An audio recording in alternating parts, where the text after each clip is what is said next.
여러분 안녕하세요. 인문대생을 위한 트렌드 프로그래밍 담당 교수 이용호입니다. 지난 한 주 동안 무탈하게 잘 지내셨나요? 제가 얼마 전에 IT 업계 동향 관련 기사를 보니 2000년대 초반을 주름잡던 싸이월드와 버디버디 서비스가 다시 부활할 예정이라고 합니다. 버디버디는 서비스 오픈 일정이 아직 미확정된 상태라고 하고요. 싸이월드는 5월경에 웹 서비스뿐만 아니라 모바일 서비스로도 제공된다고 합니다. 싸이월드 미니홈피에 등장하는 아바타 캐릭터를 미님이라고 하는데요. 이번에는 증강현실이라고도 부르는 AR 기반의 그래픽 처리를 통해 이 미니미를 구현한다고 하니 어떠한 모습으로 탄생될지 사뭇 궁금해집니다. 궁금하면 500원. 과연 싸이월드가 그때 그 시절의 감성을 얼마만큼 잘 살려낼지 귀추가 주목됩니다. 자, 그럼 이번 수업도 즐거운 마음으로 수업에 임해 주시길 바라며 지금부터 5주차 수업을 시작하도록 하겠습니다.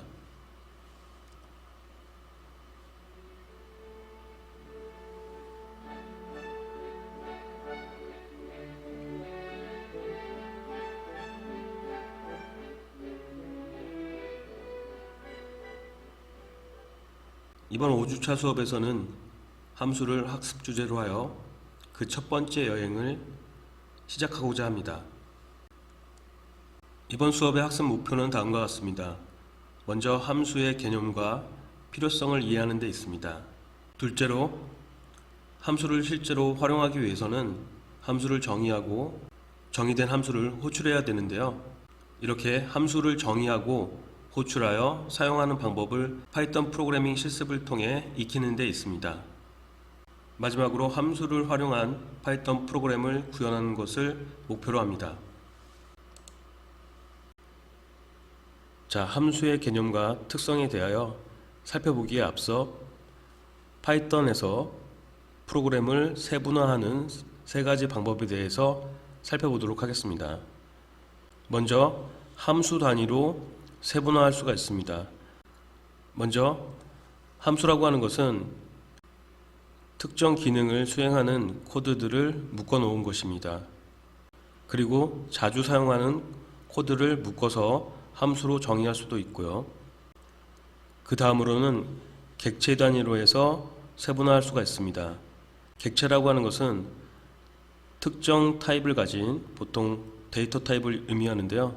특정 타입을 가진 자료를 객체라고 합니다. 일종의 데이터라고 보시면 되겠고요. 세 번째로 모듈 단위로 세분화하는 방법이 있습니다. 모듈이라고 하는 것은 독립적인 작은 단위의 프로그램을 의미하며 일종의 하나의 파이썬 소스 파일을 의미합니다. 이 모듈 내에는 함수와 객체를 모두 포함할 수가 있고요. 따라서 모듈은 함수와 객체보다 더 큰 단위라고 이해하시면 되겠습니다. 자, 그럼 본격적으로 이번 수업의 학습 주제인 함수의 개념과 특성에 대해서 설명드리도록 하겠습니다. 이 함수라고 하는 것은 특정 기능이나 처리를 수행하는 관련된 코드들의 집합을 의미합니다. 그래서 함수를 정의할 때 이러한 관련된 코드들을 하나로 묶을 때는 중괄호, 즉 블록으로 묶어주게 되어 있습니다. 이러한 함수는 블랙박스에 비유할 수가 있는데요. 아래에 제시한 그림과 같이 입력을 통해서 함수 내부에서 각종 연산 처리를 통해 결과물을 만들어내고요. 그 결과물을 출력하는 3단계를 기본적으로 거치게 됩니다. 그리고 실제 파이썬 코드에서는 함수를 정의해 주기 위해서 바로 define의 약자로 def라고 하는 키워드를 이용해서 함수를 정의할 수가 있습니다.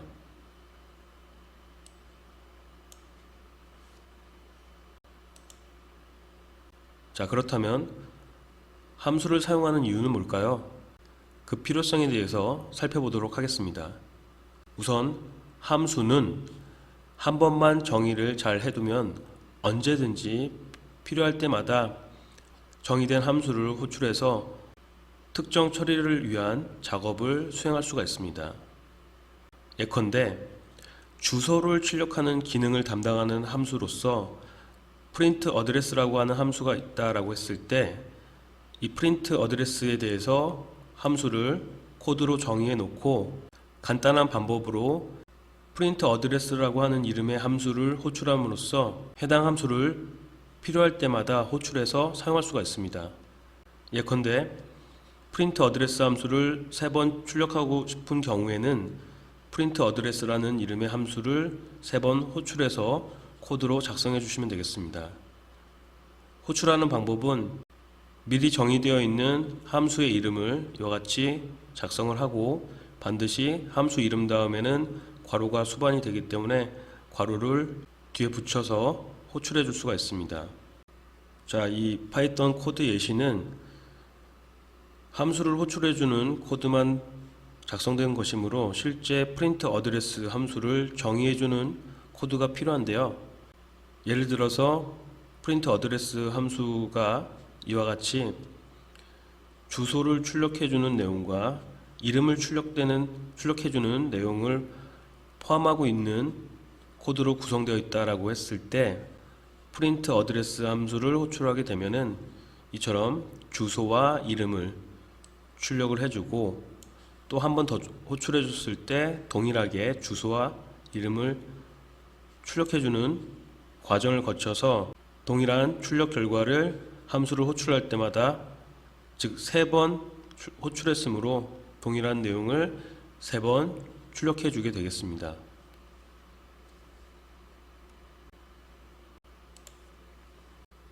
이번 학습 내용에서는 함수를 실제로 활용하기 위해 필요한 함수를 정의하고 호출하는 방법에 대해서 설명드리도록 하겠습니다. 자, 화면에 제시된 파이썬 코드 예시를 보시면은 먼저 첫 번째 박스 안에 있는 코드가 바로 함수를 정의해주는 코드 예시입니다. 함수를 정의해줄 때는 맨 앞에 이처럼 def라고 하는 이하거를 명시해주고 그리고 나서 정의를 해주도록 되어 있습니다. def 다음에는 함수의 이름을 작성하되 함수는 반드시 그 뒤에 괄호가 수반되므로 괄호를 명시해 주셔야 됩니다. 또한 그 다음에 끝에 이와 같이 콜론을 붙여 주셔야 하고요. 콜론 이후부터는 실제로 해당 함수가 즉 print address라고 하는 함수가 수행할 문장들을 블록 내부에 작성해 주시면 되겠습니다. 이처럼 함수의 블럭에 포함되어 있음을 나타내고자 앞에 공백이 포함돼서 들여쓰기가 되어 있죠. 그래서 앞서 함수를 호출할 때 print address라고 하는 함수에 대해서 정의가 없었는데 이 코드 예시를 통해서 print address라고 하는 함수가 어떻게 정의되어 있는지 확인하게 되었습니다.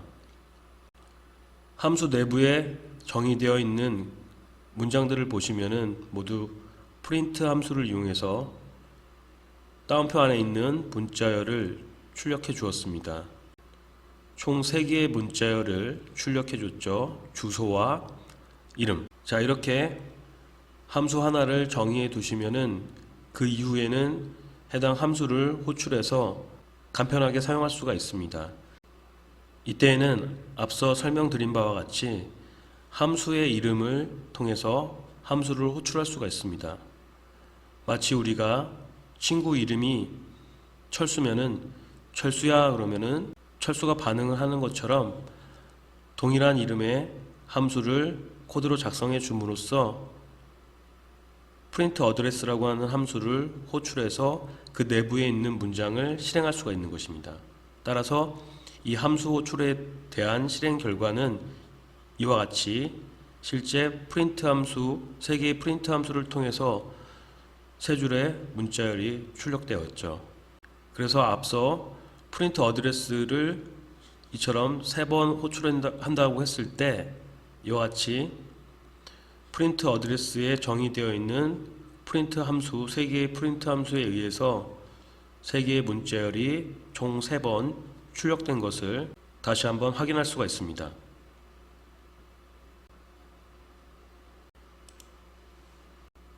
자, 이번에는 함수에서 사용하는 용어로서 인수란 무엇인지 살펴보도록 하겠습니다. 인수는 함수를 호출할 때 함수가 정의된 부분에 전달하는 값을 의미합니다. 아래에 제시한 파이썬 코드를 보시면은 def로 시작되는 부분이 프린트 어드레스에 대한 정의부라고 앞서 학습을 하셨었죠. 함수 블록 내부에는 앞선 코드와 다른 문장이 하나 있는데요. 맨 마지막에 있는 프린트 함수에서 괄호 안에 name이라고 하는 변수가 적용되어 있습니다. 마찬가지로 함수의 괄호 안에 보시면은 name이라고 하는 변수가 있는데 이 변수를 매개 변수라고 합니다. 매개 변수. 이 매개 변수의 역할은 함수를 호출할 때 전달해준 값을 전달받는 역할을 하게 되겠습니다. 반면에 함수를 호출할 때 값을 전달해주는 이 부분을 인수라고 하고요. 즉 홍길동은 인수이며 name은 매개 변수입니다. 이렇게 해서 함수를 호출할 때 인수를 담아서 호출을 하게 되면은 해당 인수인 홍길동을 매개 변수 name에 전달을 해줘요. 이러한 의미는 변수 name에 홍길동을 대입하는 것과 같은 원리입니다. 따라서 맨 마지막에 있는 프린트 함수에 의해서 호출되는 결과물은 홍길동이 출력이 되겠죠. 그래서 아래에 있는 실행 결과와 같이 위에 두 줄의 문자열은 그대로 문자열 상수 그대로 출력이 됐고요. 주소가 출력이 됐고 마지막에 있는 홍길동은 함수를 호출할 때 전달해준 인수값인 홍길동이 name에 대입이 돼서 변수 name 값을 출력해주니 홍길동이 출력되게 된 것입니다. 추가적으로 함수에서 사용되는 용어로 리턴 값이 있는데요. 일단 함수는 함수 블록 내부에서 문장들을 수행하고 결과물을 만들어낼 수가 있는데 그 결과물을 함수를 호출했던 부분으로 돌려준다라는 의미에서 리턴이라고 하고요. 그래서 리턴되는 값을 바로 리턴 값이라고 합니다. 일종의 결과 값이죠. 그래서 방금 전에 설명드렸다시피 함수 수행 결과로 호출했던 부분으로 되돌려주는 값을 의미합니다. 우리말로 하면은 반환값이 되겠죠. 반환값. 이때 돌려준다라는 의미도 중요하지만 어디로 돌려주는지도 중요한데요. 바로 함수를 호출했던 문장이 있는 곳으로 이 반환값, 리턴값을 돌려주게 되겠습니다.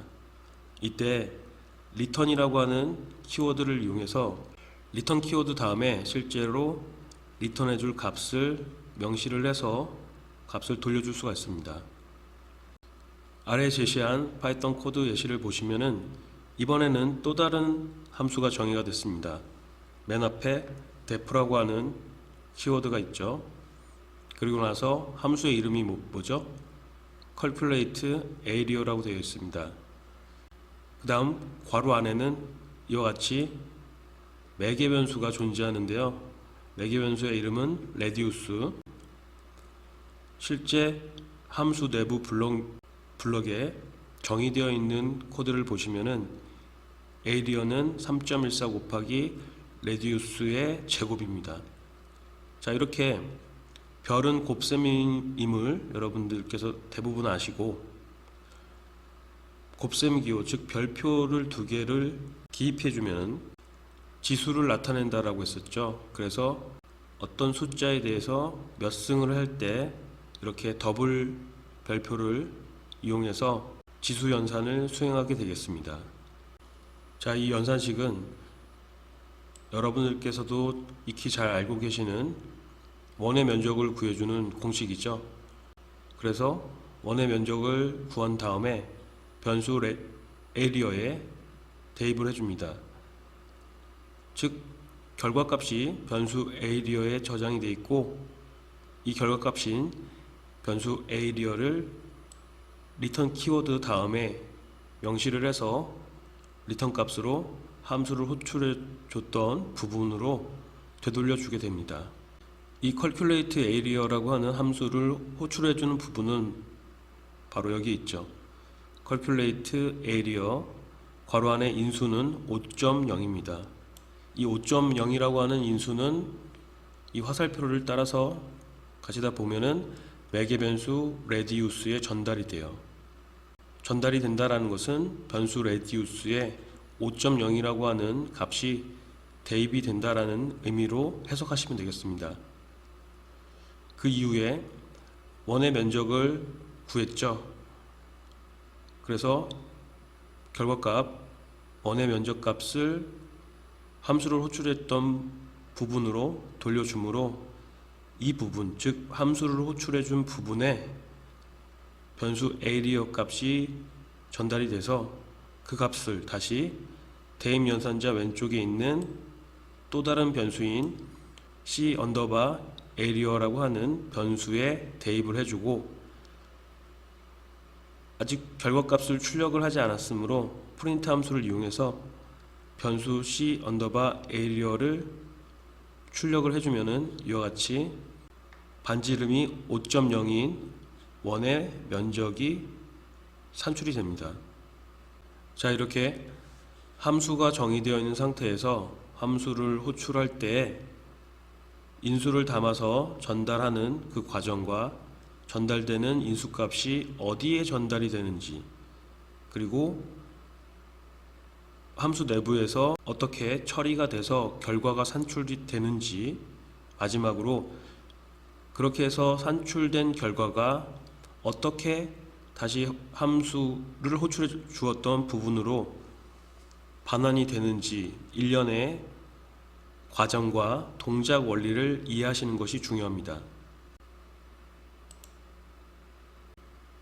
이어서 함수의 리턴 값이 여러 개일 때 어떠한 방법을 통해서 여러 개의 리턴 값을 반환해 주는지 화면에 제시한 코드 예시를 통해서 설명드리도록 하겠습니다. 먼저 함수가 정의되어 있는 부분을 보자면은 def라고 하는 키워드로 시작되고 함수의 이름이 뭐죠? get underbar input입니다. 간단하게 get input이라고 하겠습니다. 이렇게 해서 get input 함수가 정의되어 있는 부분을 보시면은 내부에서 특별히 처리해주는 문장이 없죠. 어떤 연산 처리라든지 대입도 없이 곧바로 리턴 값으로 2와 3을 돌려주게 되는데요. 이때 여러 개의 리턴 값을 반환해 줄 때에는 각각의 값들을 컴마로 구분해서 쭉 나열해서 작성해 주시면 되겠습니다. 이때 이 두 개의 값, 즉 2와 3은 함수를 호출했던 부분으로 반환이 되면서 좌측에 있는 변수에 다시 대입, 할당이 됩니다. 함수를 호출해주는 부분을 보겠습니다. 이와 같이 함수의 이름 동일하게 get input이라고 하는 함수 이름과 괄호를 수반을 했죠. 여기서 호출이 일어나며 함수 호출이 발생하면은 함수가 정의되어 있던 부분으로 프로그램의 실행 흐름이 바뀌면서 함수 내부에 있는 문장을 수행하게 되겠습니다. get input 함수 내부에서는 특별한 처리가 없고 곧바로 결과값인 2와 3을 리턴을 해주므로 함수를 호출했던 부분에는 2와 3이 전달이 되죠. 그리고 나서 두 개의 값을 대입할 때에도 역시 변수 두 개를 컴마로 구분해서 나열해서 작성을 하시면 됩니다. 이때 이 두 개의 값은 변수가 나열된 순서대로 각각 x에는 2가 y에는 3이 대입이 됩니다.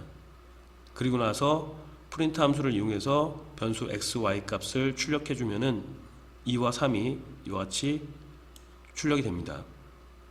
여기서 학습 포인트는 리턴 값을 여러 개 넘겨줄 때 각각의 값들을 컴마로 구분해서 나열해 준다 라는 것이 첫 번째고요. 두 번째는 여러 개의 값들을 여러 변수들에 대입을 해줄 때는 변수들 역시 컴마로 구분해서 나열해 준다 라는 것이 두 번째 포인트입니다. 이렇게 여러 개의 리턴 값을 반환해 줄 수 있다는 것은 파이썬만이 가진 장점이라고 볼 수가 있습니다. 보통 C 언어에서는 하나의 함수 내에서 반환해 줄 수 있는 리턴 값은 하나인데 비해 파이썬은 여러 개의 값을 리턴해 줄 수 있기 때문에 그만큼 효율적이라고 볼 수가 있겠죠.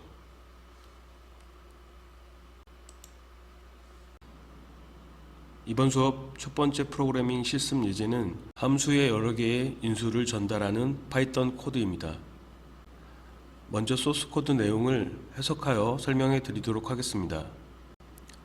소스 코드 첫 번째 줄을 보시면 getSum이라고 하는 이름의 함수가 정의되어 있는 헤더 부분이 있습니다. 이 getSum 함수는 두 개의 매개 변수를 가지고 있고요. 따라서 두 개의 값을 전달받을 수가 있습니다. 함수 블록 내부에서는 변수 sum의 초기 값을 0으로 할당해 주었고요. 포문을 이용해서 레인지의 범위만큼 일정 횟수 반복 수행하게 되는데, 여기서 스타트 값은 매개 변수에 저장되어 있는 숫자 값이 되겠고, 그 다음에 end 플러스 1이 종료 값이 되겠죠. 즉 시작 값은 스타트 변수에 의해서 지정이 되고, 종료 값은 end 플러스 1보다 작을 때까지 반복 수행하게 되겠는데요. 반복할 때마다 레인지 범위 내의 값들이 제어 변수 i에 대입이 됩니다. 그리고 나서 실제로 반복 수행하는 문장은 sum 플러스는 i, 이 문장을 전개해서 표현하면 sum은 sum 플러스 i가 되겠습니다. 따라서 이 문장은 누적 합계를 산출해주는 문장이라고 볼 수가 있습니다. 최종적으로 누적 합계의 결과값은 변수 sum에 저장되므로 리턴문을 이용해서 변수 sum 값을 함수를 호출해 주었던 부분으로 되돌려 줍니다. 실제로 getSum 함수를 호출해 주는 문장은 print 함수 괄호 안에 존재하는데요. 이처럼 print 함수 내부에 함수를 호출해 주는 코드를 두어서 함수를 호출해 줄 수도 있습니다. 이때에는 리턴 값을 받아서 바로 print 함수에 의해서 출력을 할 수가 있다는 장점이 있습니다. getSum 함수를 호출할 때 전달되는 두 개의 값, 이 값을 인수라고 한다고 했었죠. 이번 실습 예제에서는 함수의 여러 개의 인수를 전달하는 코드라고 했기 때문에 일단 두 개의 인수가 전달되었습니다. 숫자 1은 매개 변수 스타트에 전달이 되고요. 두 번째 인수인 10은 두 번째 매개 변수인 end에 전달이 됩니다. 이처럼 나열되어 있는 순서대로 인수값이 매개 변수에 각각 전달이 돼서 할당이 됩니다. 이 인수값을 기반으로 해서 포문의 반복 횟수를 생각해 보면은 스타트의 초기 값이 1이고 end는 10이죠. 여기에 플러스 1을 해주니까 11이 됩니다. 따라서 포문의 반복 횟수는 1부터 11보다 작을 때까지니까 총 10번 반복 수행하게 되겠습니다. 따라서 sum 플러스는 i라고 하는 문장은 1부터 10까지의 누적 합계를 구해서 변수 sum에 대입해주는 문장이라고 할 수가 있습니다. 그래서 변수 sum 값을 리턴을 해서 리턴 받은 값을 프린트 해주니 1부터 10까지의 누적 합계인 55가 출력된 것입니다. 이렇게 해서 소스 코드에 대한 설명을 다 드렸고요. 아래에 제시한 그림도 함께 참조해 가시면서 학습해 주시길 바라며, 아울러 이번 프로그래밍 실습 예제도 실습을 통해 실행 결과를 확인해 보시길 바랍니다.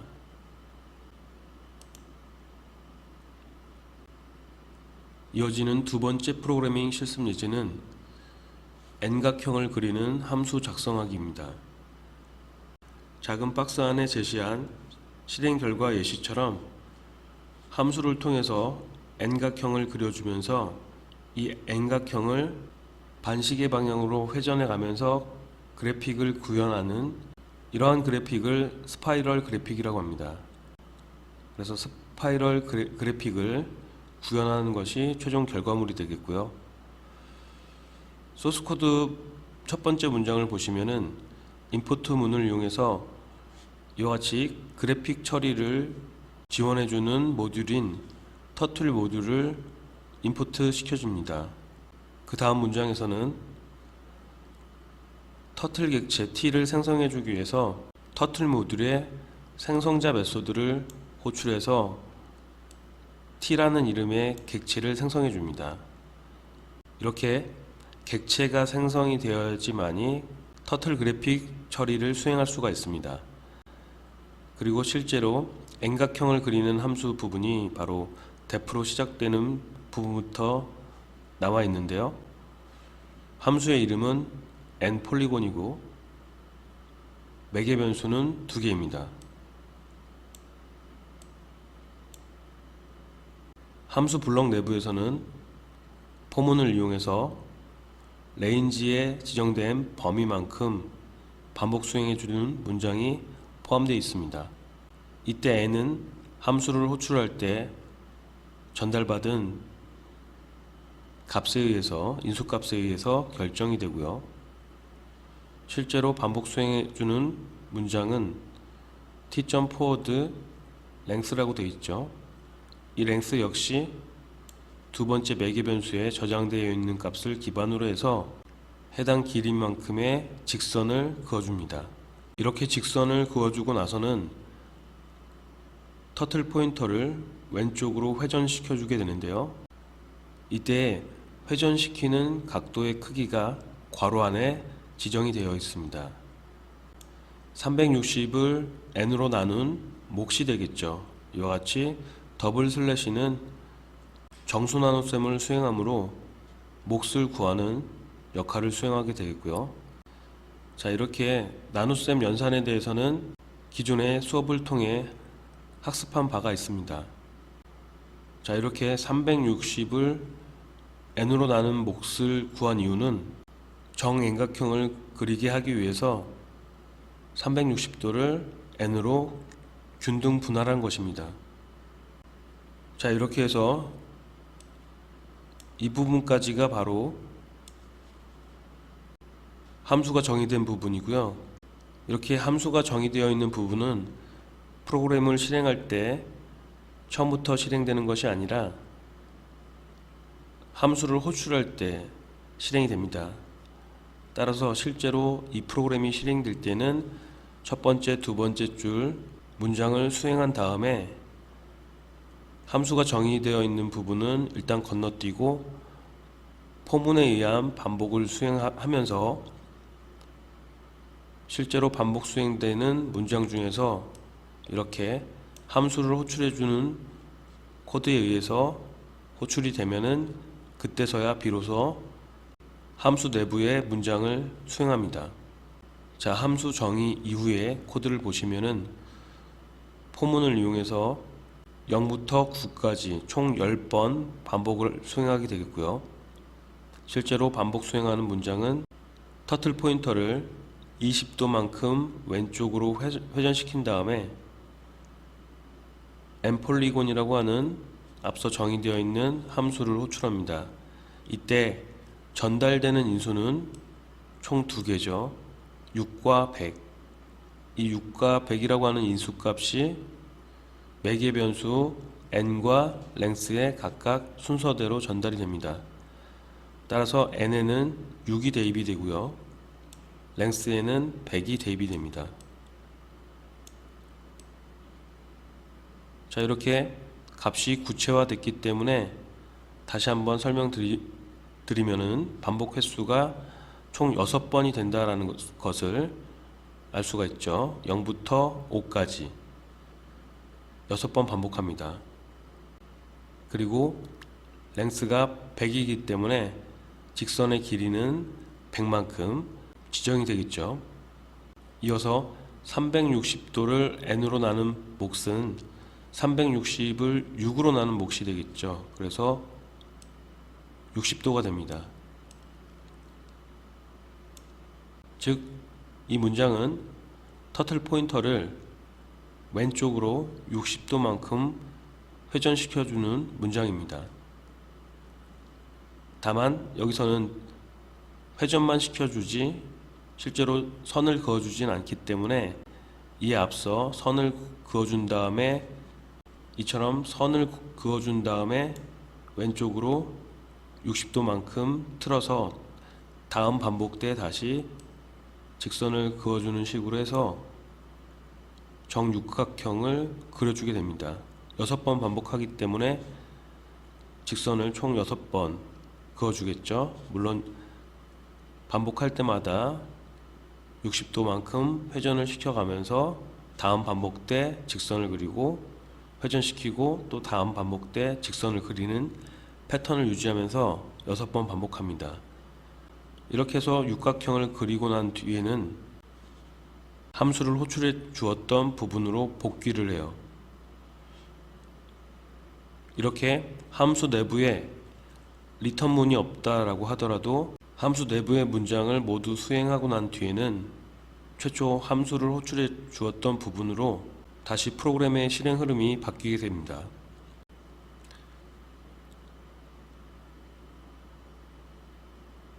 이렇게 해서 하나의 육각형을 그리고 난 뒤에는 포문의 반복에 의해서 다음 반복을 수행하겠죠.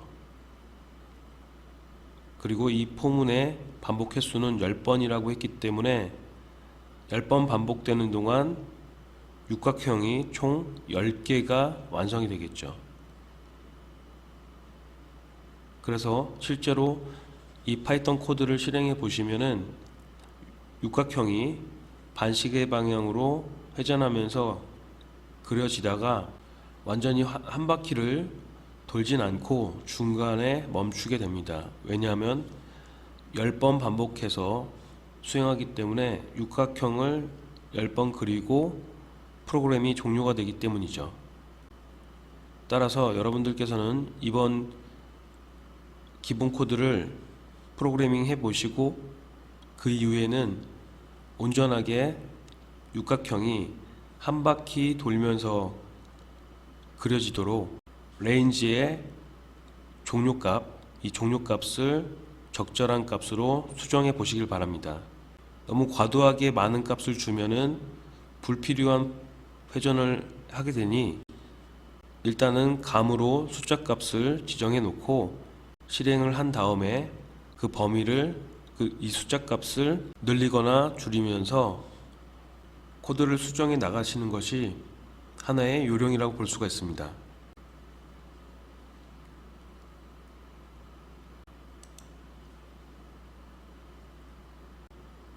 이번 학습 내용에서는 변수의 두 가지 종류를 다루고 있습니다. 변수는 이와 같이 지역 변수와 전역 변수로 크게 두 개로 구분할 수가 있습니다. 지역 변수란 함수 내부에서 선언되는 변수를 의미하며 함수 내부에 선언되어 있기 때문에 이 지역 변수 같은 경우에는 변수의 유효 범위가 함수 내부에 국한되어 있습니다. 반면에 전역 변수는 군복무를 마치고 복귀한 변수가 아니라요, 글로벌, 즉 변수의 유효 범위가 함수 내부에 국한되어 있는 것이 아니라 함수를 포함하여 프로그램 전체에 영향을 주게 되는 변수를 전역 변수라고 합니다. 이러한 전역 변수는 함수 외부에서 선언되어지는 변수입니다. 자, 이렇게 지역 변수와 전역 변수의 특성에 대해서 다시 한번 확인해 주시고요. 이러한 지역 변수와 전역 변수의 특성과 관련해서는 또 뒤에서 관련 코드 예시를 통해서 추가적으로 설명드리도록 하겠습니다. 앞서 설명드렸던 지역 변수와 전역 변수의 특성에 대해서 살펴보도록 하겠습니다. 먼저 지역 변수의 특성은 함수 안에서만 사용이 가능하다라고 하는 특성을 가지고 있습니다. 따라서 지역 변수는 함수 블록 내부에서 선언이 되어서 초기값이 할당되는 변수를 지역 변수라고 합니다. 따라서 이러한 지역 변수는 함수 외부에서는 그 값을 공유할 수가 없습니다.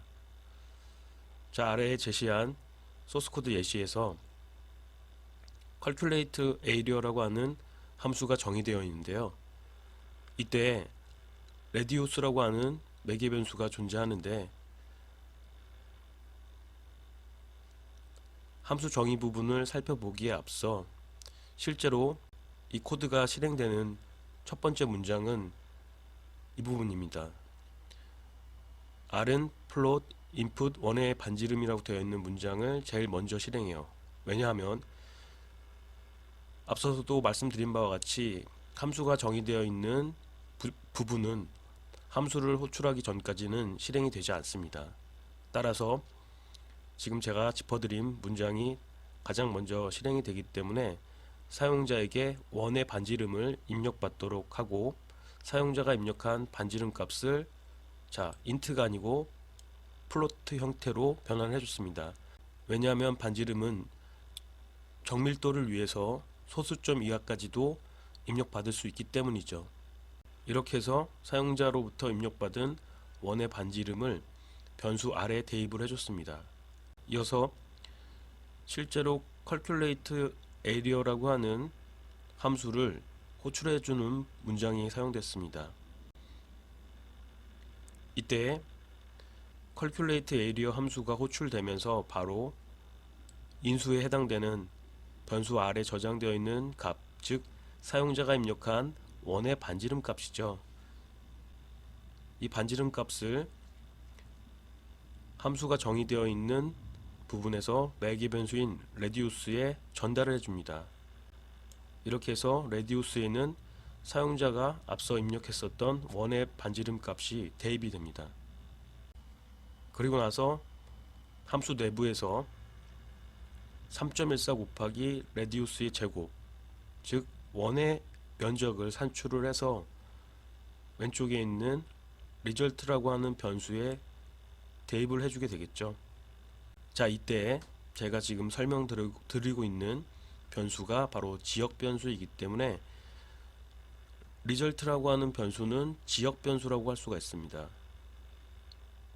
왜냐하면 현재 함수 블록 내부에 선언이 되어 있잖아요. 그래서 result는 지역 변수이기 때문에 함수로부터 벗어나는 순간 result에 저장되어 있는 값은 외부에서 공유할 수가 없습니다.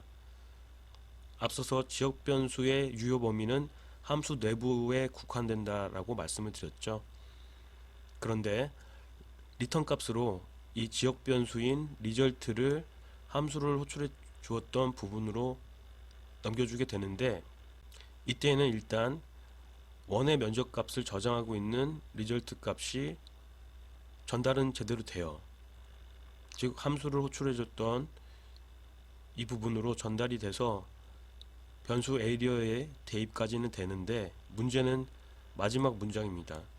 마지막 프린트 함수에서 area를 출력을 해줘야 되는데 지역 변수였던 result를 출력해 주고자 하니 함수 외부에서는 result 변수?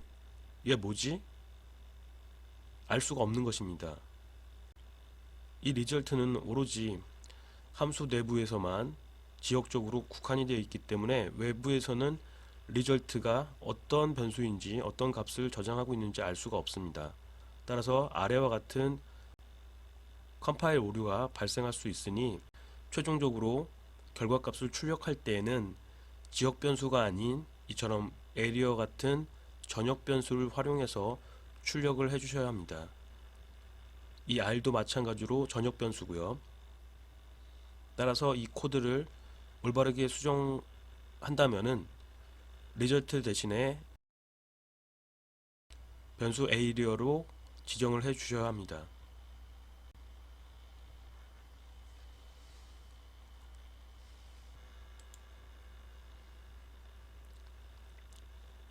그 다음으로 전역 변수의 특성에 대해서 살펴보도록 하겠습니다.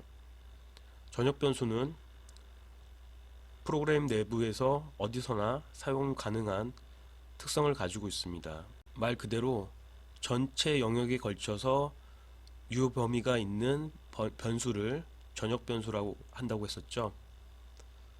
아래에 제시한 코드 예시를 보면은 앞선 코드와 거의 유사하죠. 따라서 코드에 대한 설명은 간략하게 하겠습니다. 일단은 이 코드에서 전역 변수를 한번 찾아보시겠어요?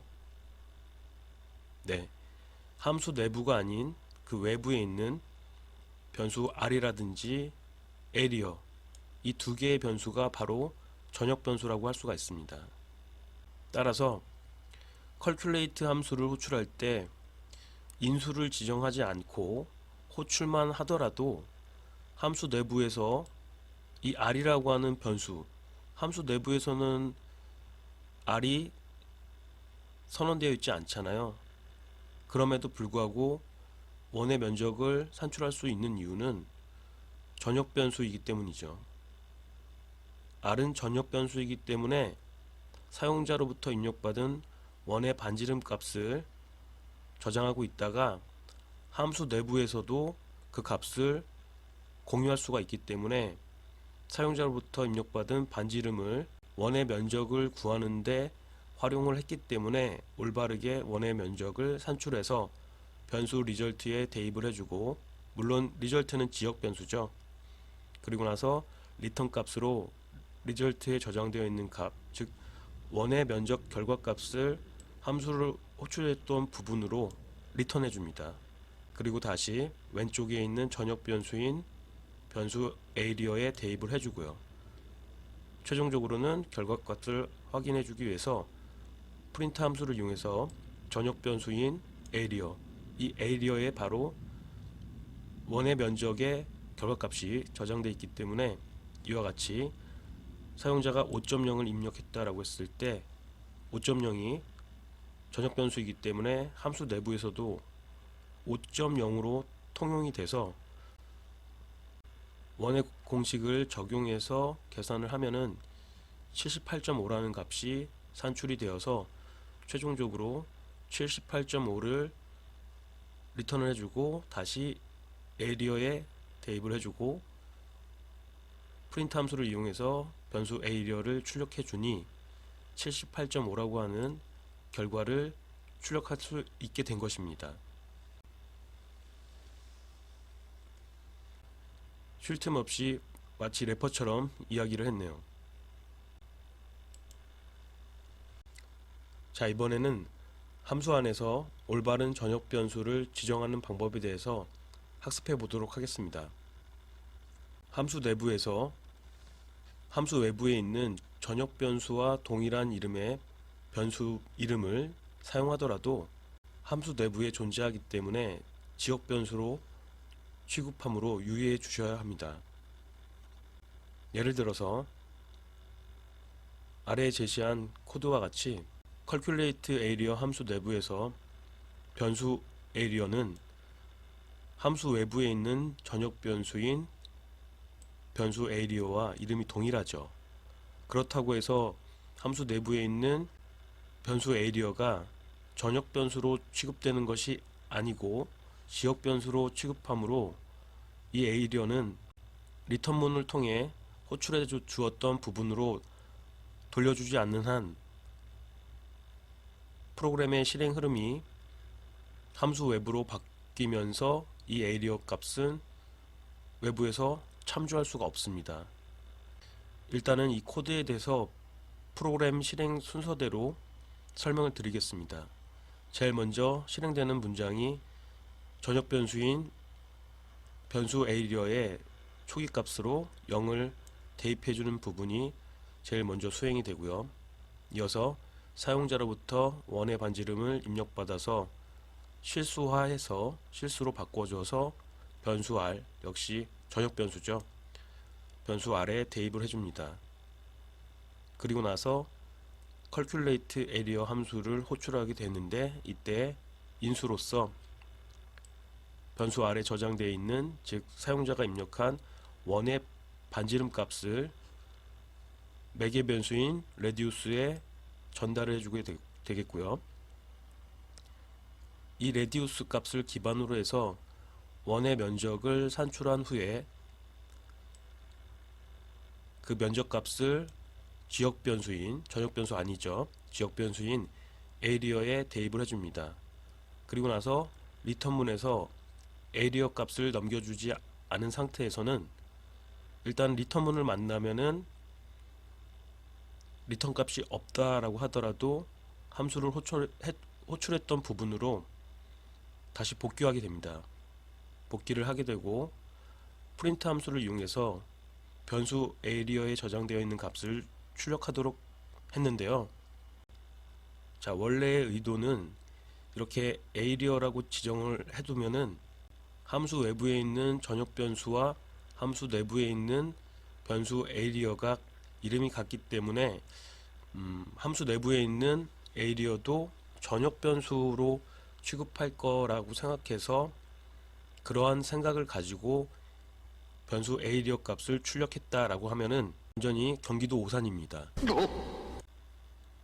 함수 내부에 있는 이 변수 area는 지역 변수이기 때문에 리턴문을 통해서 리턴 값으로 설정을 해서 돌려주지 않는 한 함수 내부에 국한되어 있기 때문에 외부에서, 여기는 외부죠, 함수 외부에서 절대 이 원의 면적을 저장하고 있는 area 값을 참조할 수가 없습니다. 따라서 이때 프린트 함수 괄호 안에 있는 area는 전역 변수인 변수 area에 저장되어 있는 초기값, 즉 0을 출력해 주므로 이와 같이 올바른 원의 면적이 아닌 전역 변수 area의 초기값을 출력해 주게 된 것이다 라고 이해하시면 되겠습니다.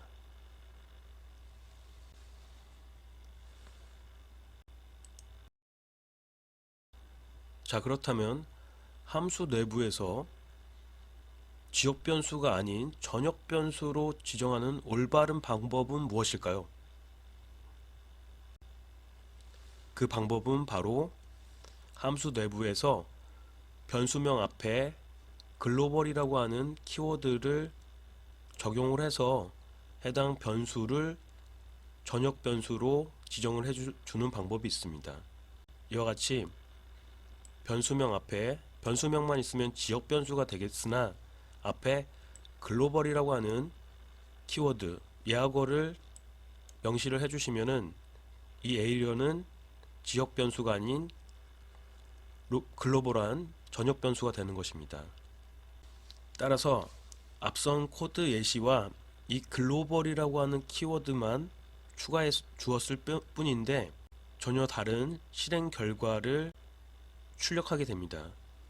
자, 맨 마지막 줄에 있는 프린트 area 문장에서 이 area는 함수 외부에 있는 area뿐만 아니라 함수 내부에 있으면서도 전역 변수화된 이 area를 모두 전역 변수로 취급하기 때문에 결과적으로 이 두 개의 area는 같은 변수로, 즉 같은 글로벌 변수로 취급하게 되는 것입니다.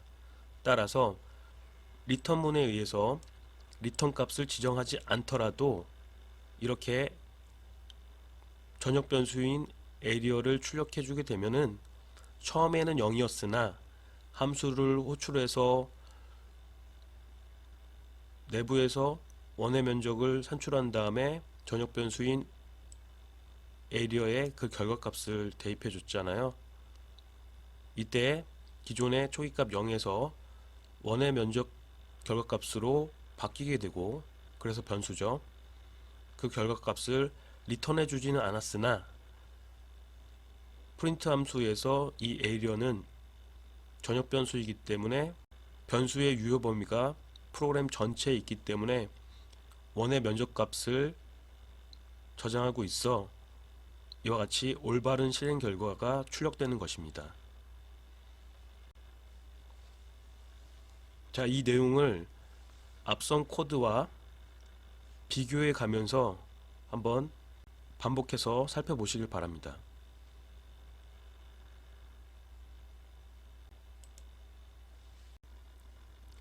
자, 이번에는 디폴트 인수란 무엇이며 디폴트 인수를 지정하는 방법에 대해서 설명드리도록 하겠습니다. 먼저 디폴트 인수라고 하는 것은 함수의 매개 변수에 할당되는 기본값을 의미합니다. 아래에 제시한 코드 예시와 같이 매개 변수는 2개 존재하는 데 비해 반해 함수로 호출할 때 전달하는 인수는 하나죠. 이렇게 인수의 개수가 매개 변수의 개수보다 부족할 때 이와 같은 오류가 발생할 수가 있습니다. 이처럼 특수한 경우, 즉 매개 변수의 개수가 인수의 개수보다 더 많을 때에는 인수값을 전달받지 못하는 매개 변수, 즉 MSG에 대해서 디폴트 인수를 지정해서 오류를 해결할 수가 있습니다. 위에 있는 잘못된 코드를 바로잡은 코드가 아래와 같은데요. 이때에는 0이라고 하는 인수는 매개 변수 네임에 전달이 되고 MSG는 전달받는 인수값이 없기 때문에 이와 같이 디폴트 인수로 기본값으로 대입 연산자를 이용해서 기본값으로 지정해줄 데이터 값을 대입해주게 됩니다. 이렇게 MSG는 별일 없죠라고 지정을 해두면은 인수의 개수가 하나 부족하더라도 0이는 네임에 전달이 되고 값을 전달받지 못한 MSG는 기본적으로 할당되어 있는 초기값인 별일 없죠가 대입이 되겠습니다. 그럼 해결되겠죠. 이렇게 해서 2개의 매개 변수에 각각 값이 할당된 다음에는 실제로 함수 내부에서 name과 msg를 출력하면은 실행 결과는 다음과 같이 안녕, name에는 0이가 전달됐죠. 0이, msg에는 값을 전달받지 못했으나 디폴트 인수 값으로 별일 없죠가 지정이 되어 있기 때문에 마지막에 별일 없죠가 출력이 되었습니다. 자, 이때 함수를 호출해 줄 때 인수의 개수를 만약 하나를 더 추가를 해서 2개로 맞춰주면 어떻게 될까요? 이때에는 인수의 개수와 매개 변수의 개수가 모두 2개씩 짝을 이루기 때문에 두 번째 인수값이 MSG에 전달이 돼서 기본값인 별일 없죠가 아닌 함수를 호출할 때 전달받은 두 번째 인수값을 전달받아서 출력해주게 되겠습니다. 이해하시겠죠?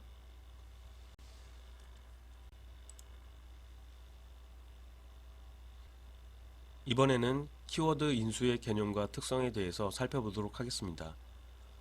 먼저 키워드 인수의 개념은 인수명을, 즉 인수의 이름을 명시적으로 지정을 해서 어떠한 매개 변수에 전달을 할지를 명확하게 결정을 해서 값을 전달할 수가 있게 되는 개념입니다. 아래에 제시한 간단한 코드 예시를 보시면은 컬크라고 되어 있는 함수 이름이죠. 함수 컬크가 정의가 되어 있는데요. 매개 변수는 xyg 3개가 있으며 리턴 값은 3개의 매개 변수를 더해서 총 합계값을 함수를 호출해 주었던 부분으로 리턴을 해줍니다. 이에 대한 실행 결과 예시를 보시면은 함수를 호출할 때 지금 이 문장은 함수를 호출해 주는 문장이죠. 일반적으로는 우리가 이제까지 학습을 하면서 이처럼 인수값들을 쭉 나열해서 전달을 해줬습니다. 이때에는 인수가 나열된 순서대로 매개 변수에 순서대로 1대1로 전달이 됐었죠. 그래서 10, 20, 30이라는 값은 x에는 12, y에는 22, z에는 30이 전달이 돼서 다 더할 경우 60이라는 값을 리턴해 주겠죠. 그래서 출력 결과는 60이 되겠고요. 그 다음 실행 예시가 바로 호출 예시가 바로 키워드 인수를 적용한 예시인데요. 이처럼 어떠한 매개 변수에 어떠한 값을 전달을 해줄지 이와 같이 대입연산자와 변수명을 명시해서 인수값을 전달하는 것이 바로 키워드 인수입니다.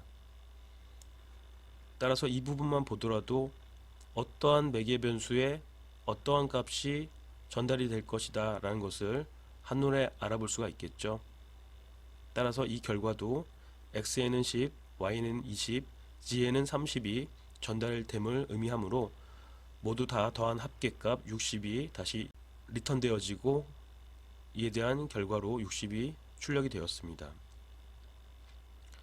이렇게 키워드 인수를 적용할 경우에는 명확하게 매개 변수의 이름이 지정되어 있으므로 순서를 뒤바꾼다고 하더라도 상관없습니다. 왜냐하면 이처럼 y에 대해서 20이라는 값을 할당해 주겠다. x에 대해서는 10을, z에 대해서는 30을 할당해 주겠다라고 명시적으로 지정을 했기 때문에 꼭 x, y, z 순으로 나열해 줄 필요는 없다라는 것이죠. 그리고 한 가지 추가적인 특이사항은 맨 앞에 있는 인수값은 매개 변수 이름, 즉 x죠.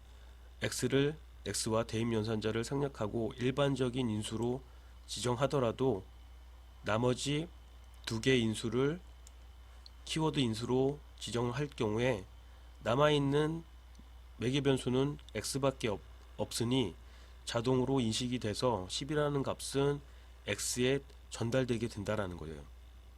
왜냐하면 키워드 인수를 통해서 이미 y와 z에는 20과 30이 각각 전달이 되었기 때문에 남아있는 10은 답정 x가 되겠죠.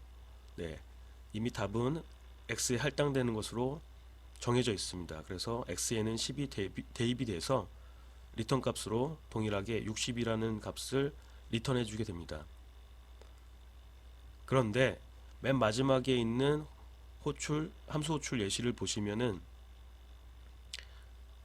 이렇게 하나의 키워드 인수만 지정해 놓고 나머지 두 개의 인수는 일반적인 인수 표기법으로 지정했을 경우에는 20과 30이 어떠한 매개 변수에 전달이 될지 지정이 안 되어 있으므로 이와 같이 구문 오류를 발생시키게 됩니다.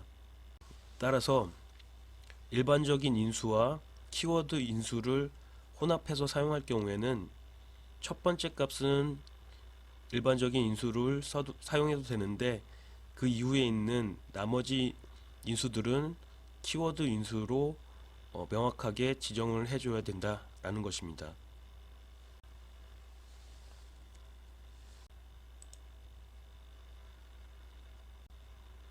이번 학습 내용은 이벤트가 발생했을 때 이벤트를 처리해주는 함수인 콜백 함수에 대한 학습 내용을 다루고 있습니다. 자, 이벤트라고 하는 것은 사용자가 어떠한 액션이나 조작을 했을 때 이에 대해서 적절한 반응이나 처리를 해서 사용자에게 결과를 처리해주는 것을 바로 이벤트라고 합니다.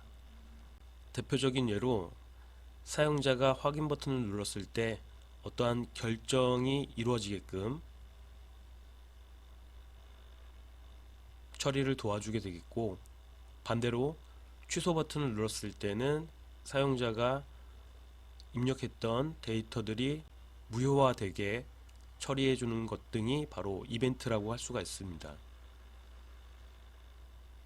또 게임 내에서도 특정 NPC를 클릭했을 때 해당 NPC와 대화를 할 수 있게 한다든지, 또 캐릭터를 이동할 때 특정 좌표를 클릭했을 때 해당 방향으로 캐릭터가 이동될 수 있도록 처리해 주는 것도 이벤트가 될 수가 있겠죠. 사용자의 어떤 액션이나 사용자 입력에 대해서 그의 적절한 리액션을 해주는, 적절한 반응을 해주는 것이 이벤트 처리라고 할 수가 있습니다. 이러한 이벤트 처리를 하는 전문적인 함수가 바로 콜백 함수입니다. 예컨대 마우스 클릭 이벤트를 처리하는 콜백 함수 예시를 살펴보도록 하겠습니다.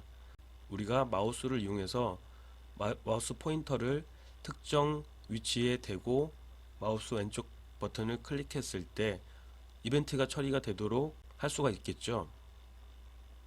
예를 들어서 드로우잇이라고 하는 함수죠. 이 함수는 두 개의 매개 변수 x, y를 가지고 있으며 함수 내부에서는 t, 이 t는 외계인 t가 아니고 터틀 객체 이름이었죠. 터틀 모듈에 의해서 생성된 객체 이름을 t로 지정했었는데요. 객체 이름은 다른 이름으로 지정을 해도 상관은 없습니다. 일단은 t는 터틀 모듈에 의해서 생성된 객체입니다. 그 다음에 펜업이라고 하는 함수를 호출했기 때문에 이 함수에서는 내부적으로 그래픽 처리를 할 때 펜을 들어주는 동작을 수행하게 됩니다. 펜을 들어준다라는 것은 실제로 여러분들께서 노트에 필기를 해보셔서 아시겠지만, 또는 그림을 그려보셔서 아시겠지만, 펜을 들은 상태에서는 종이에 글을 쓰거나 그림을 그릴 수가 없잖아요. 따라서 펜업이라고 하는 함수는 선을 긋지 않고 특정 좌표로 이동하게끔 할 때 사용하는 함수라고 이해하시면 되겠습니다. 함수 외부 영역에서는 이와 같이 turtle.screen, 자, 터틀 모듈에는 스크린이라고 하는 함수가 있는데요. 스크린 함수는 터틀 그래픽 모드로 화면을 생성해주는 함수입니다. 그래서 왼쪽에 있는 이 s는 터틀 그래픽 화면에 대한 객체라고 보시면 되겠고요. 그리고 나서 마지막 문장에서 터틀 그래픽 화면 객체, 즉 그 화면이 되겠죠. 그래픽 화면을 온 스크린 클릭, 화면을 클릭했을 때 이벤트를 처리해주는 콜백 함수입니다. 마우스 클릭 이벤트를 처리하는 콜백 함수가 바로 온 스크린 클릭입니다. 터틀 그래픽 화면을 클릭했을 때 바로 앞서 정의했던 드로우잇 함수가 호출이 되는 것입니다. 이때에는 함수를 호출해 줄 때 인수를 명시하지 않았잖아요. 인수를 명시하지 않더라도 사용자가 특정 좌표를 클릭하는 순간, 즉 터틀 그래픽 화면의 특정 위치에 마우스를 클릭하는 순간 해당 좌표 값이 매개 변수인 x, y에 전달이 된다라는 거예요. 좌표 값은 x좌표, y좌표로 구성되어 있잖아요. 그래서 x좌표 값은 매개 변수 x에 전달되고 y좌표 값은 매개 변수 y에 전달이 돼서 이 해당 위치로 펜을 들고 이동하게 되는 이벤트를 처리를 해주겠습니다.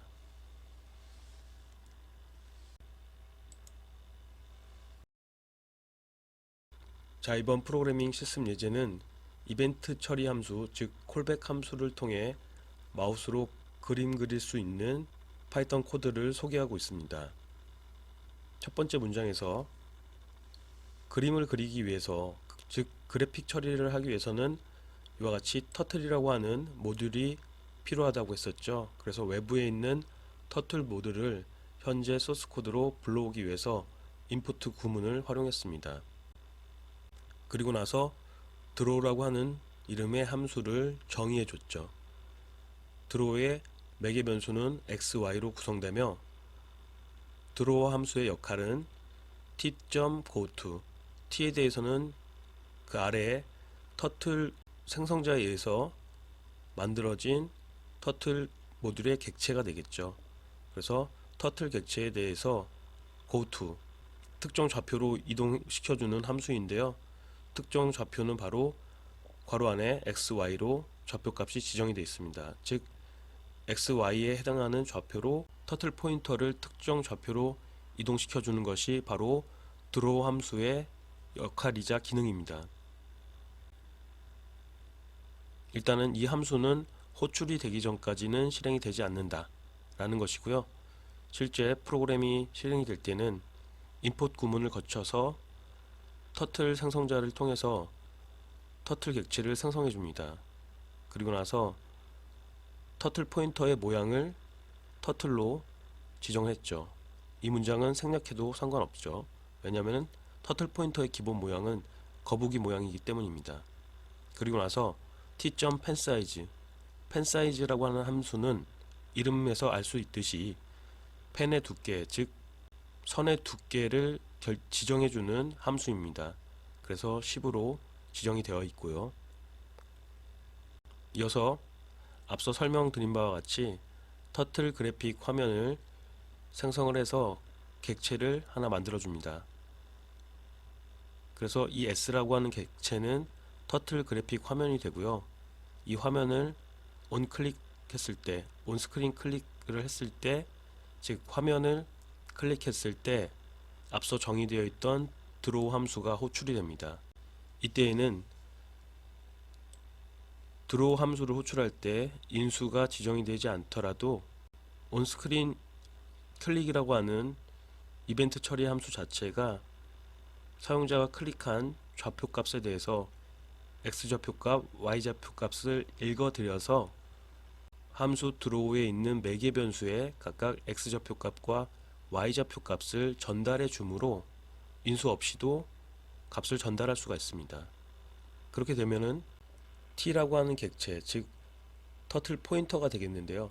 터틀 포인터는 goto xy, 여기서 xy는 앞서 사용자가 온스크린 클릭을 했을 때 해당 위치가 있죠. 그 위치에 좌표값으로 지정이 되어 있기 때문에 사용자가 클릭한 위치로 터틀 포인터가 이동이 되게끔 처리를 해줍니다.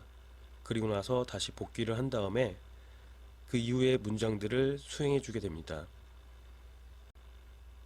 s.onKey라고 하는 onKey 함수 같은 경우에는 사용자가 특정 키를 눌렀을 때, 특정 키를 입력했을 때 그에 대한 이벤트 처리를 해주는 함수로서 앞에 있는 값은 이벤트 처리를 할 때 수행해 줄 동작이고요. 액션이 되겠고, 두 번째 인수는 사용자가 입력하는 키보드 값을 지정해 주는 것입니다. 즉, 이 문장은 사용자가 위쪽 화살표 키를 눌렀을 때 t.penUp, 즉 펜을 들도록 액션을 취해주는 이벤트 처리를 해주게 됩니다. 그 다음 문장에서는 이번에는 사용자가 다운 키를 눌렀을 때 펜 다운을 해주는 액션을 취해줍니다. 펜업과 반대로 펜 다운을 하면은 실제 우리가 종이에 펜을 대어서 선을 그리던가 글을 쓸 수 있듯이 펜 다운이 된 상태에서는 이동을 했을 때 직선을 그려줄 수가 있습니다. 그리고 맨 마지막에 있는 s.listen, 여기서 listen이라고 하는 함수는 listen이 듣다, 청취하다 라는 뜻이죠. 그래서 사용자의 입력을 기다려주는 함수입니다. 계속 대기하면서 사용자가 어떤 액션을 취하는지, 어떤 동작을 취하는지, 어떤 입력을 하는지를 감지를 해서 그래픽 화면을 클릭했는지, 특정 키를 입력했는지를 읽어드려서 이에 적절한 이벤트를 처리해 주게 되겠습니다. 자, 이번 실습 예제는 여러분들께서 실행을 해보시면은 다소 재미있게 여러분들이 실행 결과를 즐길 수가 있는 예제이니만큼 관심을 가지고 프로그래밍 실습을 해보시길 바랍니다. 자, 이번 수업 마지막 프로그래밍 실습 예제는 이제까지 배웠었던 함수를 활용한 커피 주문 프로그램입니다. 사실 예제 제목은 커피 주문 프로그램이라고 되어 있는데 실제로는 자판기를 흉내낸 자판기를 모방한 프로그램이라고 할 수가 있습니다. 자, 이 소스 코드를 설명드릴 때 실제 프로그램이 실행되는 순서대로 설명을 드리도록 하겠습니다. 여러분들께서도 앞으로 소스 코드를 해석하실 때 제가 설명하는 것처럼 프로그램이 실행되는 순서대로 그 흐름에 맞춰 코드를 해석해 보시길 바랍니다. 우선 함수가 정의되어 있는 부분은 일단은 킵해 두고, 왜냐, 함수를 호출하기 전까지는 실행이 되지 않기 때문에 제일 먼저 실행되는 문장은 바로 16번째 줄에 있는 프린트 함수 부분이죠. 등호를 곱하기 15, 등호를 총 15개 출력해주는 코드죠. 그래서 위에 일종의 테두리 선을 그려주는 것과 같은 효과를 연출해 주었고요. 그 이하에는 각각의 커피 종류들을 번호와 함께 마치 메뉴판을 제시하듯이 나열해 줬습니다. 1번부터 4번까지 아메리카노부터 카페 모카가 존재하죠. 그리고 다시 아래쪽에 등호를 15개만큼 출력을 해서 위아래 테두리를 그려서 좀 더 보기 좋게 꾸며준 것입니다. 23번째 줄에서는 사용자에게 어떤 커피를 주문하시겠어요? 라고 주문을 실제로 입력받을 수 있도록 input 함수와 int 함수를 조합해서 사용자가 특정 종류의 커피에 해당하는 번호를 입력했을 때 그 번호 값을 커피라고 하는 변수에 대입을 해주게 되고요. 그 다음에 25번째 줄에서 바로 앞서 정의되어 있는 v머신이라고 하는 함수를 호출해 주게 되는데, 이때 앞서 사용자가 입력한 커피 종류에 대한 번호 있죠. 그 번호를 인수로 해서 매개 변수인 초이스에 전달을 해주게 됩니다.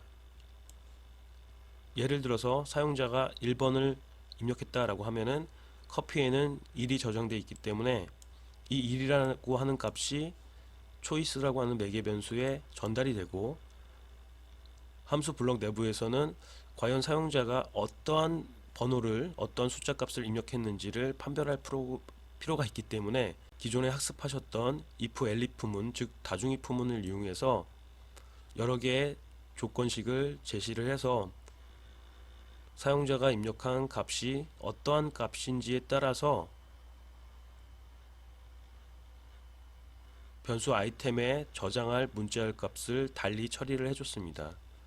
이때에는 조건식과 실제 대입되는 결과가 논리적으로 인과관계가 성립해야 되겠죠. 예를 들어서 사용자가 1을 입력했는데, 즉 초이스에는 1이 대입이 되니까 아이템에 저장할 값이 아메리카노가 돼야 되는데 카페라떼로 잘못 대입해 주어서는 안 되겠죠. 논리적으로 모순이 되니까. 이런 식으로 해서 각각의 번호와 실제 커피 종류를 매칭을 시켜가지고 변수 아이템에 실제 커피 종류에 대한 이름을 대입을 해줍니다. 만일 사용자가 1부터 4 사이의 값이 아닌 엉뚱한 값을 입력했다라고 했을 때는 이 4개의 조건이 모두 거짓이기 때문에 마지막 else문에 의해서 오류를 체크할 수가 있습니다. 이 else문을 만나는 경우에는 사용자가 유효하지 않은 값을 입력했을 경우이기 때문에 메뉴에 없는 커피라고 하는 문자열을 아이템에 대입을 해줬고요. 최종적으로 이렇게 해서 변수 아이템에는 사용자가 선택한 커피의 종류 값이 문자열 형태로 저장이 되어 있으므로 리턴문을 활용해서 함수를 호출해 주었던 부분으로 이 아이템 값을 돌려주게 됩니다. 돌려주는 부분이 여기 있죠. v머신을 호출해 줬던 부분으로 돌려줘서 아이템 값을 다시 전역 변수인 result에 대입을 해줍니다. 이제 남아있는 것은 사용자가 주문한 커피가 무엇인지 출력해 주는 작업만 남아있죠. 그래서 마지막 문장에서 프린트 함수를 이용해서 주문하신 화면에 그대로 출력이 되는 부분이고요. 공백이 있고요. 그 다음에 result는 따옴표로 묶여있지 않으므로 변수 result에 저장된 값을 출력해 주겠죠. 주문하신, 앞서 제가 1번을 일시로 들었기 때문에 아메리카노, 그리고 문자열 그대로 나왔습니다. 맛있게 드세요. 이렇게 출력이 되겠습니다. 네, 그러고 보니까 여기에 조사가 빠져 있네요. 아메리카노 가라든지 카페라떼 가라고 하는 조사 또는 이가라고 하는 조사가 필요하겠습니다. 자, 이번 프로그래밍 실습 예제는 어떻게 보면 실용적인 예제라고 볼 수가 있죠. 그래서 이 예제를 프로그래밍 해보시고 다시 여러분들 취향에 맞게 코드를 좀 더 수정을 해서 다양한 상품을 주문하는 데 활용할 수 있는 프로그램으로 응용해 보시길 바랍니다.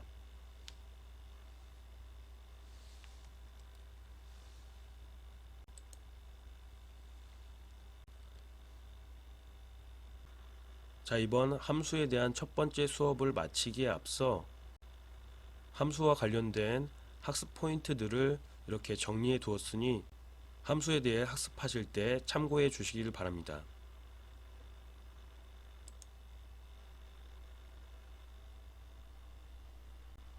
이번 5주차 수업은 여기까지입니다. 이번 수업에서 다루었었던 함수는 앞서 학습하셨던 조건문이나 반복문만큼 중요한 개념이기 때문에 여러분들께서 틈틈이 복습과 프로그래밍 실습을 병행해 주시길 바랍니다. 자, 그럼 다음 수업 때까지 즐겁고 유익한 시간들 보내시길 바라며 이상으로 5주차 수업을 마치도록 하겠습니다. 4월 한 달도 화이팅 합시다. 감사합니다.